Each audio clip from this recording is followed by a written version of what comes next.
Welcome to this edition of Troubleshooting Zen Study and Practice number 55. And this time we have a question as follows. What is the difference between perception and thinking? First of all, just like to shout out, say thank you very much to Jaded Hedgehog, who is the originator of this question and who kindly left this question as a comment on our YouTube channel. So yes, what is the difference between perception and thinking? And when I first saw this question, I recall looking at the formulation of the five skandhas many years ago when I first came to Buddhism, which is the Buddha's breakdown of the categories under which we can assess what a human being is. The third one then is perception. And it is this one. This one is actually called samjña. This is the Sanskrit term that can be translated as perception, but also it can be translated as conception, and I've seen it translated as thought as well. Even on the Wikipedia page, currently they have it down as either perception or cognition. And we sort of need to be a bit careful with that. And I think that this is perhaps what this particular question is trying to unpack, because there's a difference and a relatedness between words such as cognition, concept, conception, and idea and thinking. Each of these can have a technical application, but they can also have a more general usage that is much more a sort of smorgasbord, much more overlapping, where things like thought and idea, are often thought of as synonymous. But if, for example, if you're a philosopher looking at Plato's concept of ideas, in fact, Plato's idea is closer to, for example, the Swiss psychologist Carl Jung's conception of archetypes. So these are Platonic ideas are not thoughts in our heads. They're not the thoughts that we think. They are something more abstract. They have to do with the forms that thought may take. Or that thinking may take. And same it is with concepts as well. And in fact, this samjña is a little bit closer to that. So rather than, it's not thinking per se, because thinking per se would actually come under the fourth skandha, which is known as the samskaras. And these are mental volitional activities.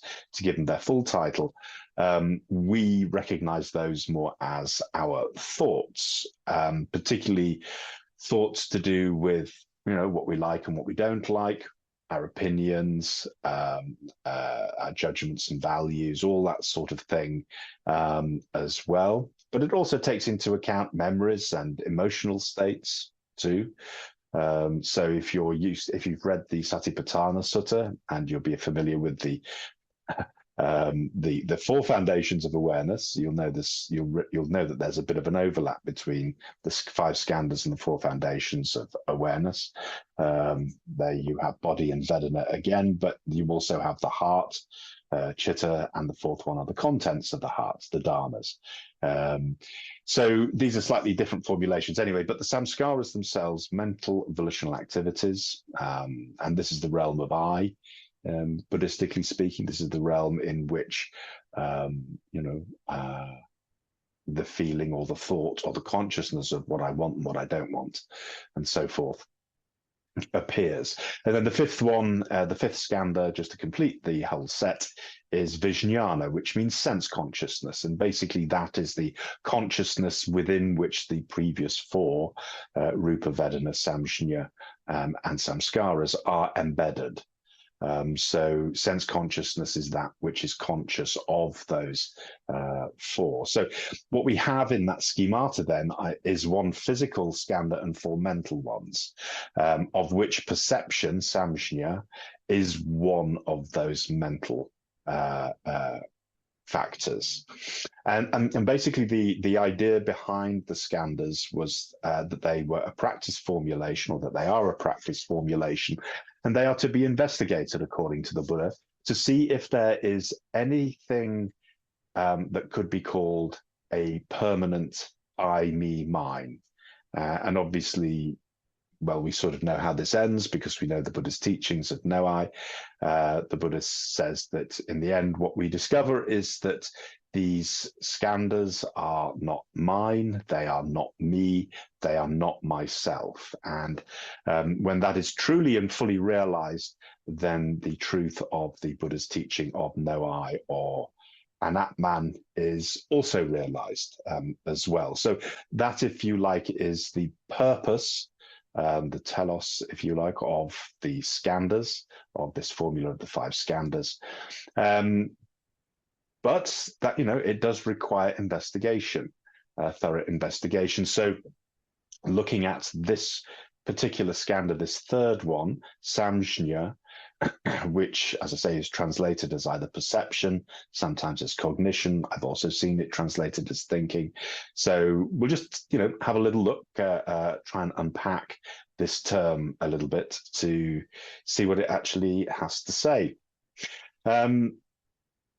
So ultimately, what samjna is about, it's the faculty of recognition. It's how sense data that comes in through the senses and memory are used as to create the recognition of something. Now, I mean, there's lots of obviously current psychology, experimental psychology around on this area too. And basically a lot of it covers the difficulty in information overload. How do we actually recognize things? Because we take for granted, when we look around where we are, we see a table, a chair, or a plant, and so forth. In fact, I happen to be surrounded by several plants at the moment. And I can recognize, even though I may or may not know the names of all of them. As it turns out, I don't know the name of every single one, but I know a few. But even whether or not I know the names of them, I can, the perception can recognize them as differentiated. That is, that there's a difference between the various plants. So first of all, there's the recognition that these are plants, and I can differentiate them from the pots that they're in, from the stands that they're on, from the windows, from the table that they sit on, or the floor that they're on, from the cat bowl, which is also nearby as well. Those things are not recognized as plants as such. And this obviously is a mixture of sense data that's coming in and also memory as well. But it goes even deeper than that. If you look at some of the psychology around babies and how babies perceive and how babies develop a sense of subject and object, which takes apparently about 6 months.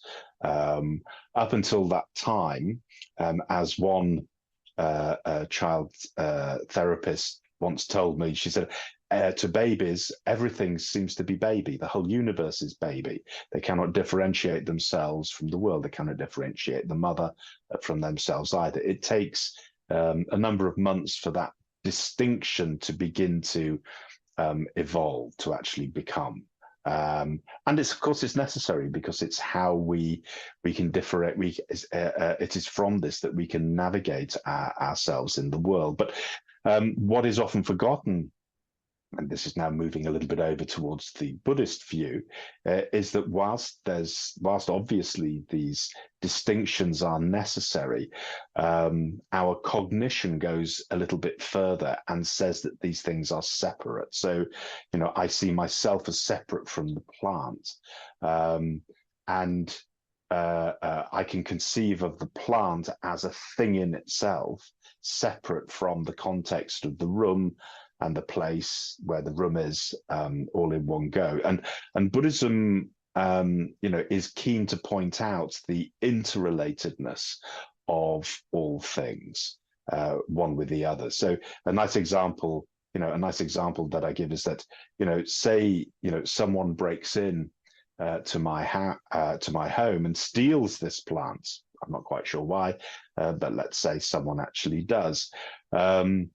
Because of my attachment to the plant as its own being, I see that as somehow a transgression of against me, because this is now how I conceive the world. There's myself as a distinct being, as the owner of this plant, and someone else has come and pinched it. And of course, all that is conventionally true as well. But there's another way of viewing this too, that sees that, in fact, the plant is part of a world. And in that world, there are thieves. And from time to time, just as anybody can be burgled, so I can be burgled as well.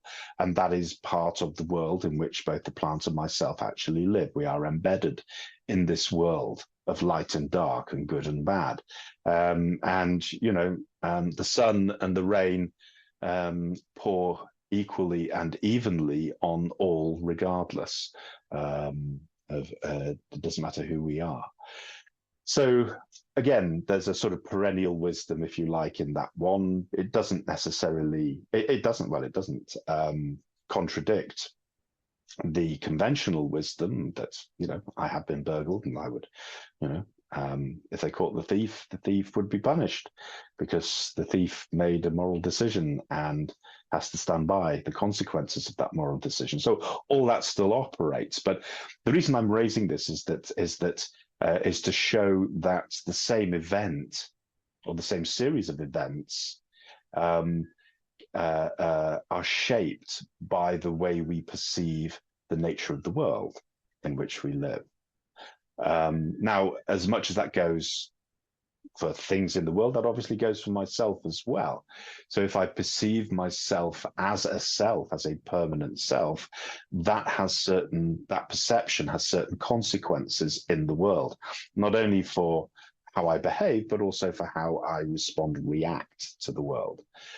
If instead of seeing myself as or seeing I as a permanent and separate fixture, but more along the Buddha's view of interrelatedness and dependent origination, then the legacy of that perception will also be different. So perceptions are not fixed, but they are shapers. They're shapers of experience. And this is something, obviously, that Buddhism plays very much heavily into. And indeed, in the Mahayana, even more, the schools of Yogacara, mind only or consciousness only schools, it's not postmodernism, which might sort of say language shapes reality, or language creates reality. That would be an extreme.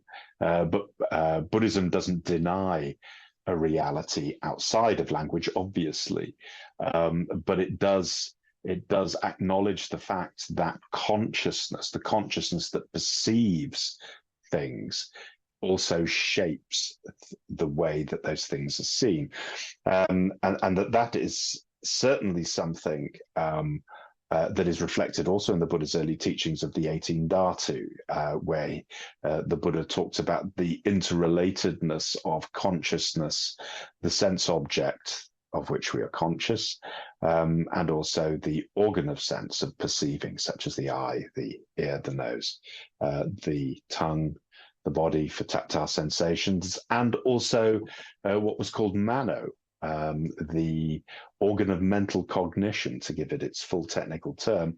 We would call this we would call this mind, the mind or consciousness itself.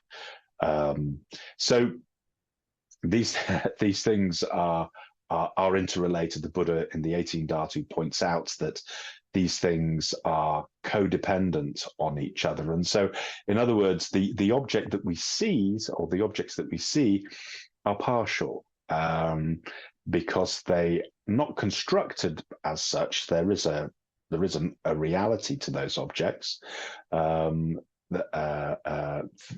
However, the experience of them is shaped by the state of consciousness that is perceiving them. And this is something, this is something that's sort of very much every day. We can take a simple reflection, or a simple reflection contemplation, one which my own teacher recommended. From time to time, she would say, we can sit with a plate of food that we have just, that we have just prepared for ourselves, and we can look at it and we can see it. Let's say it's something straightforward like beans on toast.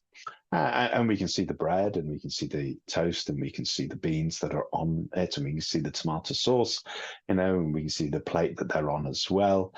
But what we're seeing is something very much in the present. We can't see where all those things, the bread and the beans, have come from. We can't see their history.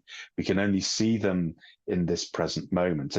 But because we have an imaginative faculty, we can, contemplate the truth about the history of those. We know that, somebody, we don't know who, somebody must have,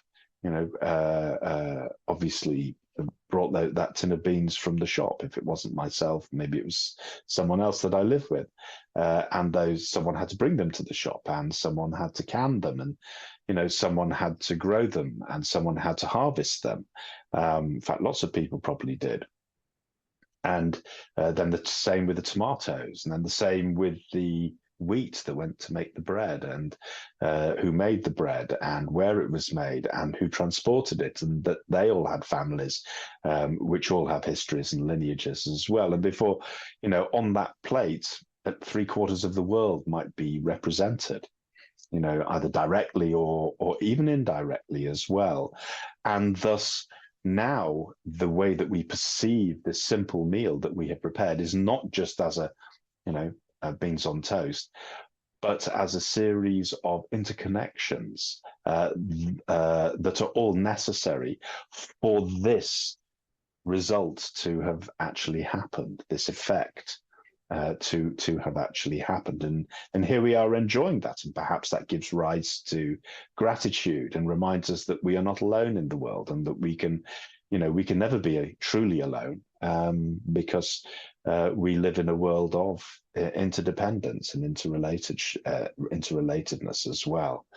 So this is if you like, it's a sort of reframing exercise, I suppose the neurolinguistic programmers would call it, that reframes something that's very simple to give it added texture and added context, hopefully a fuller experience of it, and helps us to re-immerse ourselves, to remind ourselves of just how immersed in this world of interrelatedness that we actually are. So yes, so without a shadow of doubt, the perception itself shapes our experience, and this is the link, therefore, between perception, which is not just a passive activity; it's active, it's creative, because seeing the baked beans as just baked beans on toast on a plate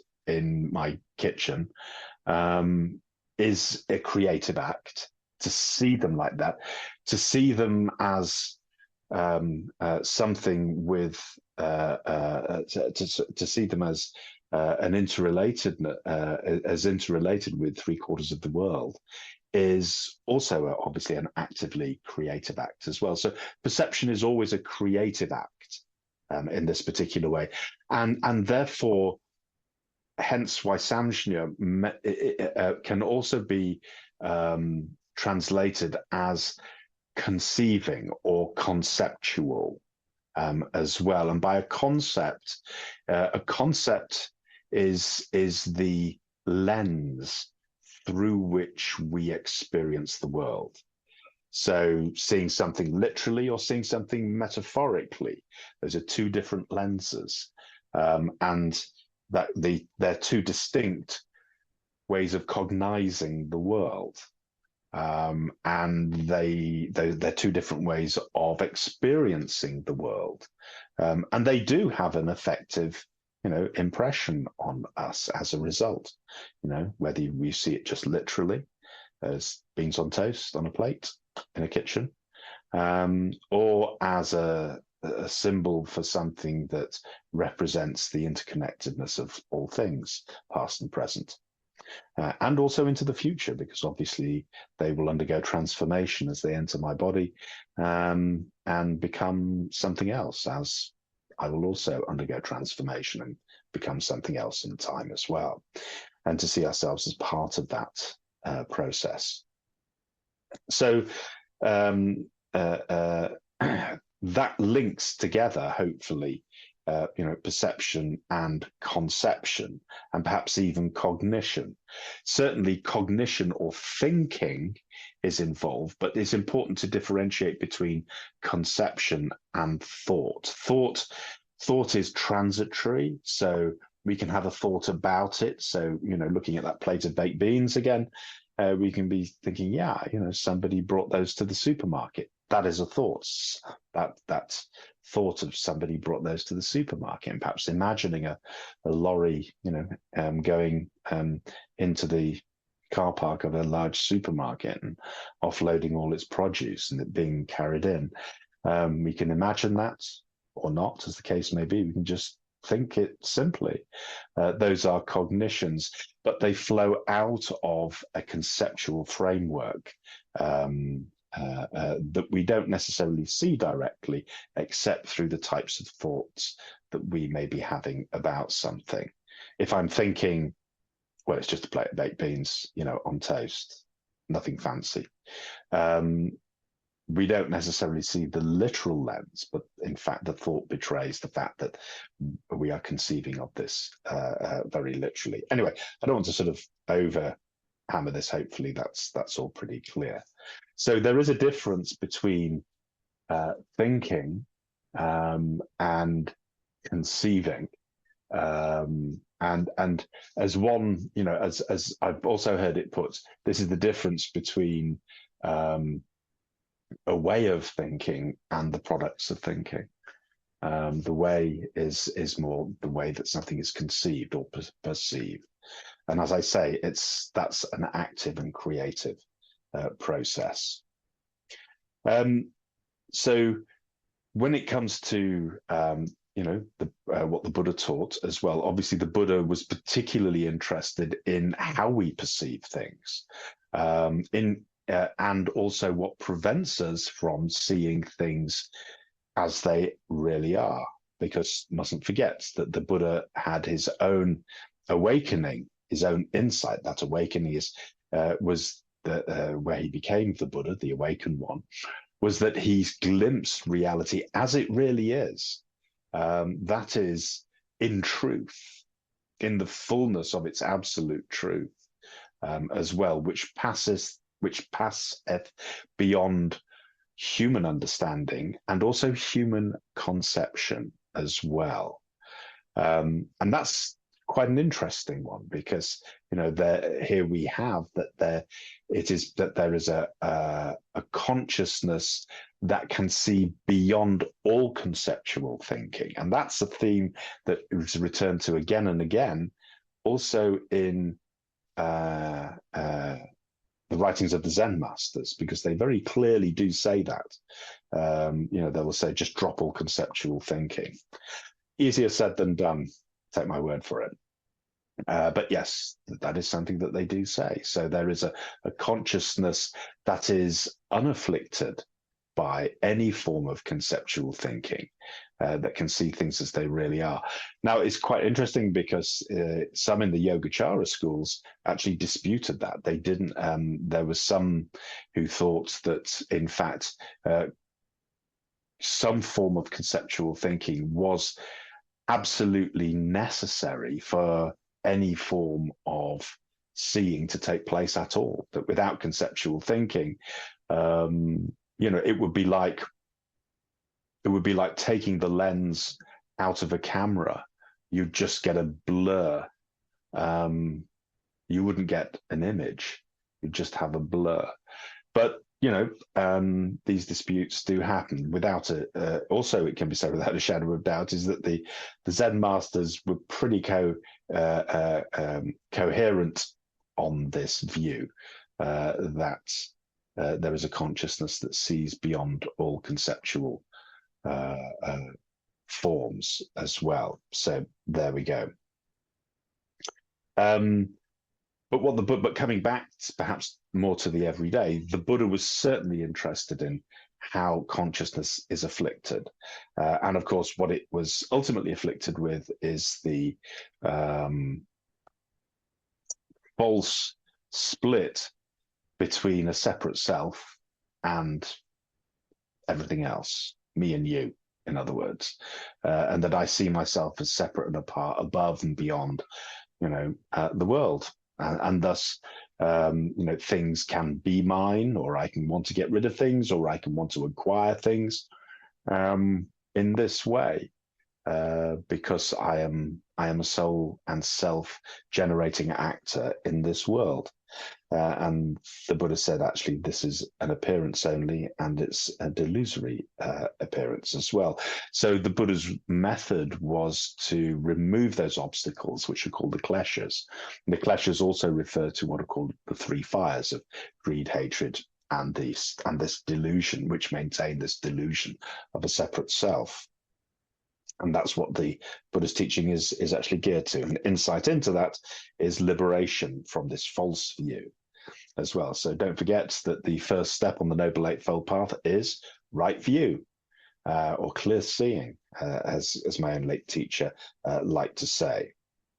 So what skews it for the Buddha, as the Buddha's diagnosis, is that consciousness is afflicted. It's afflicted by, as I say, these kleshas, these three fires. But in particular, at the root of that is this delusion of I. And particularly I with my judgments, and so on and so forth. And this is really, it's tricky. It's tricky to really get to grips with, because the Buddha's teaching of no I is very easily misunderstood. At the basis of it, what it is saying is really what we understand by anything that is selfish. If I see myself, my needs and wants as more important than everything else that's going on in the world, then that in Buddhism is a false view. Why? Because it excises myself out of a world in which we are embedded, and makes believe that is reality. I am more important than you. I really am the hub and center of the universe, and there we are. That's a feeling, and it feels true, and therefore it is true. It must be true because I think it and I feel it. So this is what this Buddha said. The Buddha said, no, that is something that is, although it feels like it's you, it's actually an artifice. It's something that's created by causes and conditions that lie, beyond this feeling of myself instead. And, at 2 o'clock in the morning when fast asleep, where is this I who thinks himself the hub and center of the universe? There's no perception of any I, me or myself, when we're fast asleep. All we know is we disappear and then we reappear when we wake up again. But what is it? Where is it that we go to? Where is it that that I emerge from? Upon waking, who is it that hears the alarm clock? If I'm not there if I'm in deep sleep and I am not there, who is it that hears the alarm clock and not only hears it but wakes up? So there's something going on at a deeper level, a substratum, if you like, that is not taken in with the perception of I. So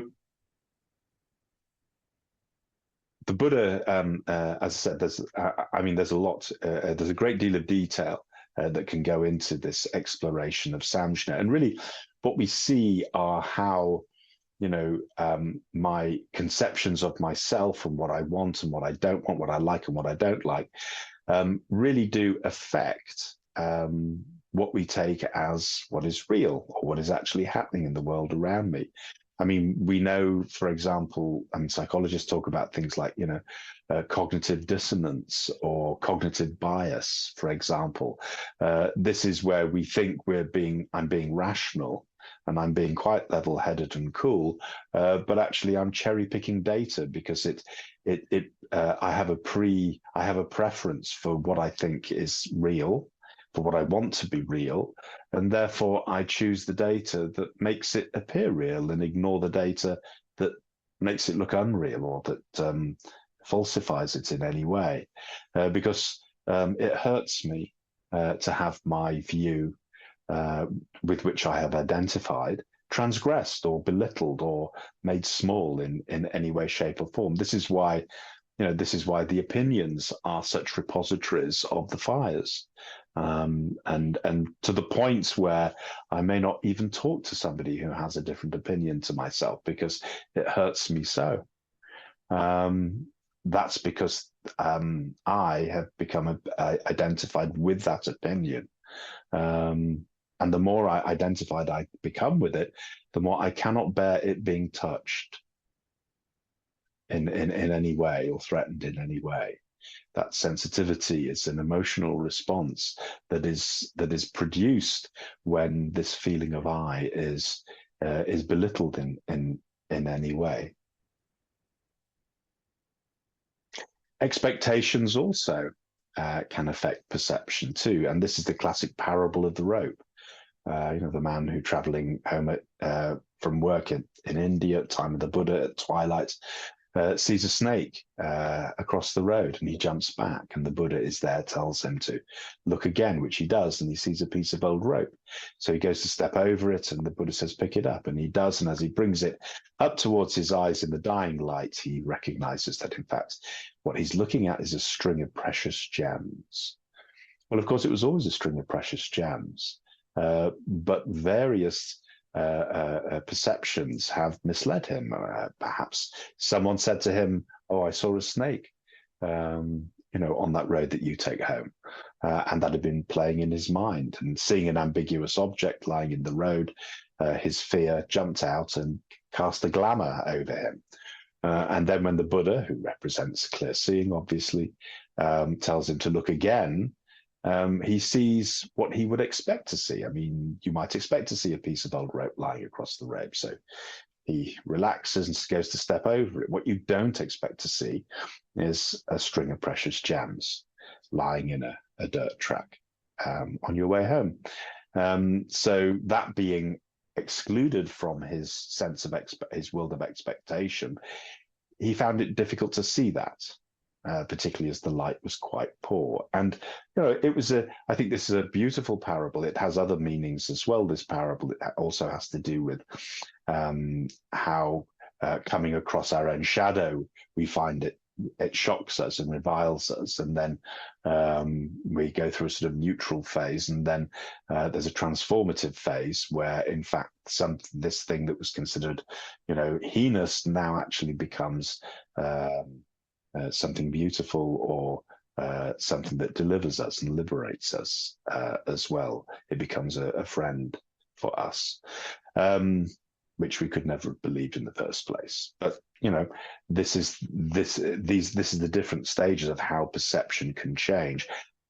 As consciousness changes, of course, it was always a string of gems, but it just wasn't seen that. I think, a nice way of putting it, I think Joseph Campbell, the American mythologist, said, when he was talking about these bodhisattvas who have a very wrathful and demonic form. They do, even great bodhisattvas like Manjushri and Avalokiteshvara and so on have a wrathful form where they're all teeth and fangs and claws and necklaces made up of severed heads and all this sort of stuff. And he said, when if I am very closed up, and one of these beings is coming to liberate me, then of course it looks terrifying, because I don't want to.